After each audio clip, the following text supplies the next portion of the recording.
কিন্তু সমস্যা হচ্ছে এক পক্ষ আরেক পক্ষকে ধরনের অমুসলিম দাবি করা এবং শক্তি প্রদর্শনের মাধ্যমে সেটা যদি কার্যকর করা যায়, এটা অত্যন্ত বাজে একটা প্রেসিডেন্স হবে। বাংলাদেশ একটা উদার গণতান্ত্রিক দেশ হিসাবে রাষ্ট্র এই কাজটা করতে পারে না। আরেক বুদ্ধিজীবী, এখানে আমি ভালো ভাবতাম, এখন দেখেছেন এটা প্রকৃতি বুদ্ধিজীবী।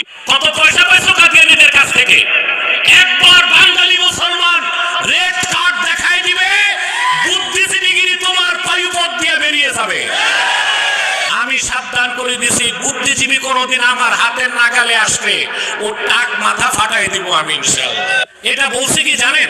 সে বলছে মুসলমানদের মধ্যে তো কত ভাগ আছে, বুঝাইতে চাইছে মুসলমানের মধ্যে তো কত ফেরকা আছে, মতভেদ আছে, কেউ শিয়া কেউ সুন্নি। আরে ভাই, শিয়াদের মধ্যে যারা আহলুত তাশাইয়্যু কোবরা বড় শিয়া, কোরআনের সব আয়াত বিশ্বাস করে না, ওই শিয়াদেরকেও আমরা কাফের বলি।